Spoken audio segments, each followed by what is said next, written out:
ग्रुपला एका शाळेमध्ये आले होते. 16,000 मुलं होती. काय ते पुतळ्याचं अनावरण करायला आले होते. त्यांच्या डोळ्यात जेव्हा पहिल्यांदा पाहिलं ना तेव्हा सुभाषबाबूची मला झलक मिळाली की हेच ते डोळे, हेच ते डोळे. त्यांनी स्वाक्षरी घेतली, त्यांना अनेक प्रश्न विचारले. हा एक प्रसंग आहे. आता डॉन ब्रॅडमन काय, दलाई लामा काय, ही दैवत आहे सगळ्याची.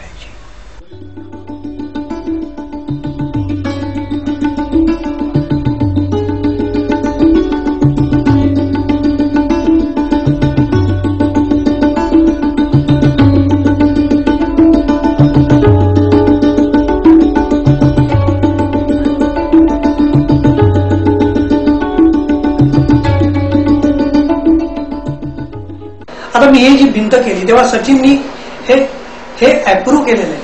सचिनला आवडलंय. त्यांनी स्वाक्षरी रमेश पारदेच्या मला त्याच्यावर पोहोचलो. त्यांनी बघितलंय सगळं मी जे काय करतोय ते. आणि बरं वाटलं की एक व्यक्ती जिला जग ओळखते ती थोडी वेळानं मला ओळखते हे मला महत्वाचं वाटतं.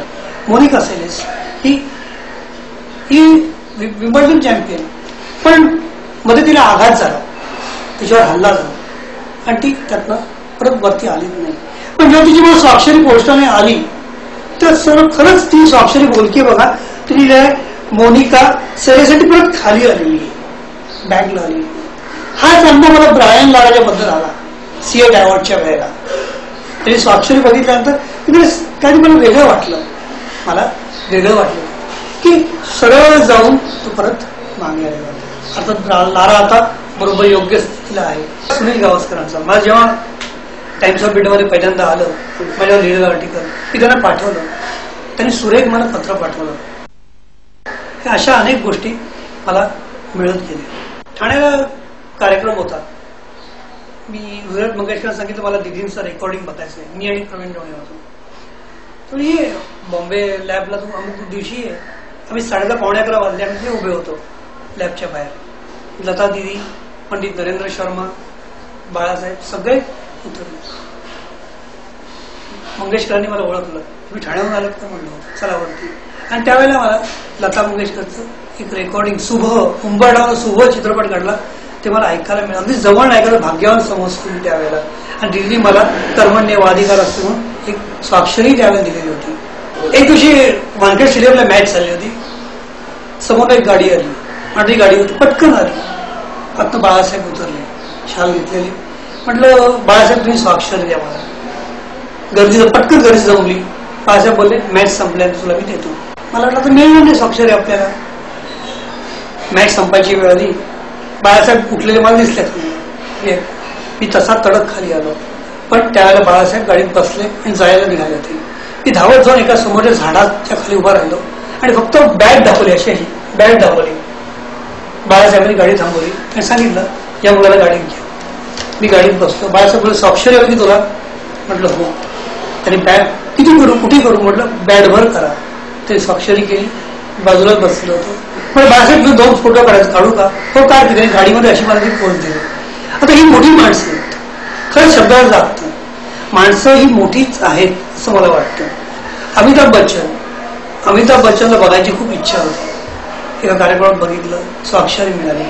पण अमिताभ छंद करणाऱ्यांचा एक छंद करण्याची बाजू घेणारा माणूस आहे. छंद घेणाऱ्याला आवडतात म्हणून मी माझ्याकडे त्याला पाठवलं.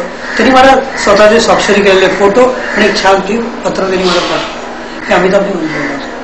मला नेल्सन म्हणायची स्वाक्षरी हवी होती. खोटं वाटेल, एक पत्र पाठवलं ती आली. आश्चर्य वाटतं की एवढा बिझी माणूस पण एवढं त्यांनी मला दाद दिली.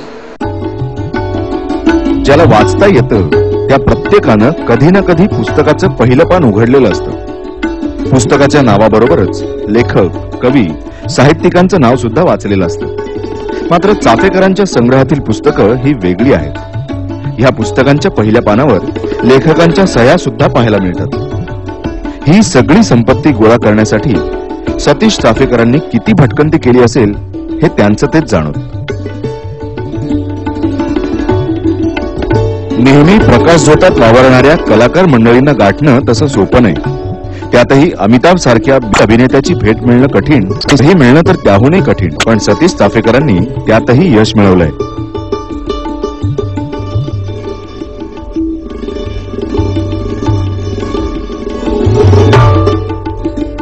गेली 36 वर्ष 1600 थोरा मोठ्यांच्या सह्यांच्या सानिध्यात वावरणाऱ्या छानदिष्ट सतीश चाफेकरांचं जीवनाबद्दलचं एक स्वतंत्र असं तत्वज्ञान आहे आणि तेही ह्या सह्यांइतकंच मौल्यवान आहे.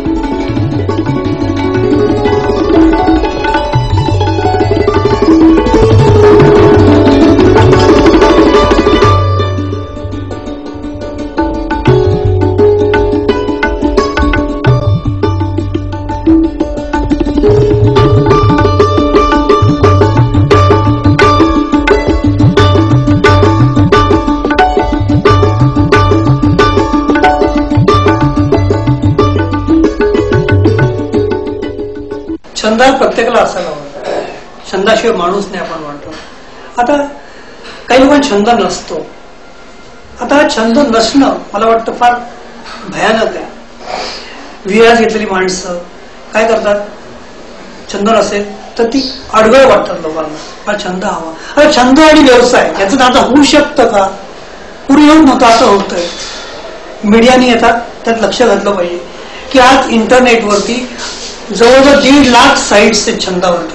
जवळजवळ 1.5 लाख सगळ्या छंदावरती आज तिथे व्यापार चालतो, विकल्या जातात, कलेक्शन्स विकली जातात. माझं म्हणणं काय, आपल्या वृत्तपत्रांनी जे पुरवण्या काढतात त्यांनी हे उपजीविका साधन एक करिअर होऊ शकतं. अनेकांचं झालेलं आहे. तिथे लक्ष दिलं पाहिजे. आज ग्लोबलायझेशन सगळं जवळ आलेलं आहे आणि त्याचा आपण फायदा घेतला पाहिजे. पण छंद हा प्रत्येकाला पाहिजेच पाहिजे, कुठला ना कुठला.